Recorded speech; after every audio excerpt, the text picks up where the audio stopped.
Democracy Now!, democracynow.org, The War and Peace Report. I'm Amy Goodman. We're broadcasting from the COP22, the UN Climate Summit here in Marrakesh, Morocco. I'm Amy Goodman. And what's seen by some as a direct response to the election of Donald Trump and his rejection of climate science, nearly 200 nations have agreed on a proclamation here in Marrakesh declaring implementation of the Paris Climate Accord to be a, quote, urgent duty.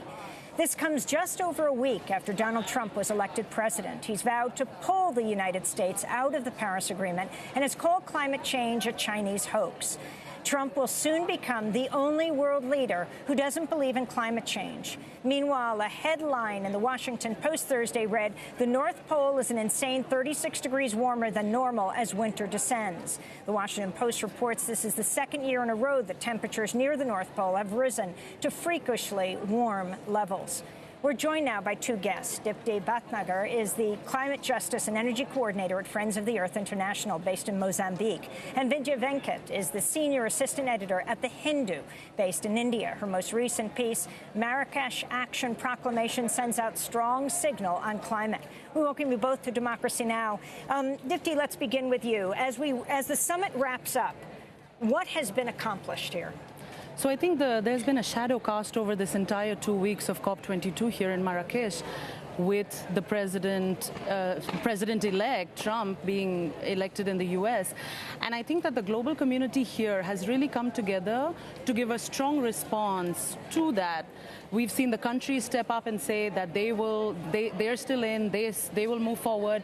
But what we haven't seen here is those words being turned into action. And that has, I think, been the unfortunate bit here at COP22, because what we really needed to see here was a ramping up of ambition, a ramping up of the targets that the developed countries especially put on the table in Paris last year, because those were absolutely not enough to stay under 1.5 degrees C. The Obama administration's in power for another 2 months. What do you want to see in this period? I think that John Kerry made a very strong verbal commitment. He was just here when he spoke at the press conference the other day, really committing that the U.S. has taken some steps forward and those cannot be reversed. And I think those are really strong words. Now it's time really for the U.S. to turn those into action, because the U.S. was one of the developed countries which was not meeting its fair share of targets. It did not pledge enough based on what its fair share historically and currently should be. And I think one of the things that we would like to see from President Obama and from the other developed countries, this isn't only about the U.S., this is about all of the developed countries really needing to step up their emissions reductions targets and finance, because without that, the energy transformation in our countries in the South is going to be very, very difficult. And that's what's needed to stop this climate catastrophe. Vidya Venkat, talk about what you're covering here. You're coming from a country. Do you live in New Delhi? No, I live in Chennai. About New Delhi and what's happening, the reports we're getting of the level of air pollution off the charts.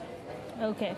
Well, basically, my focus of coverage at COP22 is not just India, but I'm looking at the global reactions coming in. Because in the true spirit of the Paris Agreement, everyone is supposed to get together and act on climate change. So I guess it's a bit unfair if you focus on just one country. And talking about pollution in India, yes, it's a big problem. In fact, Greenpeace just recently came out with a report saying that the number of pollution deaths in India are higher than the number of pollution deaths in China. So that's like one of the things where we beat China. We killed more people from pollution, which is not a good story. But I also think that Delhi, being the capital, gets a disproportionate amount of attention in the press. Climate change has had a severe impact in India. The drought for the last 2 years, consecutive years of poor rainfall, has meant that a huge amount of people have been affected by it, especially farmers. In fact, the numbers run into something like 330 million people affected by drought. So that's a much larger number, and I genuinely feel that the issue of agriculture and farmers being affected, and I'm told that agriculture has been dropped from the Paris negotiations here at Marrakesh. So concerns about agriculture, concerns about adaptation. How do countries like ours, which are affected by climate change, adapt to these? They have not been addressed. Your response to Donald Trump's election could be the first major world leader to deny climate change. Well, I really feel that given all the scientific evidence that exists, if a world leader denies it doesn't exist, then there's something really wrong with him. Because, I mean, as journalists, we have been putting out one story after the other.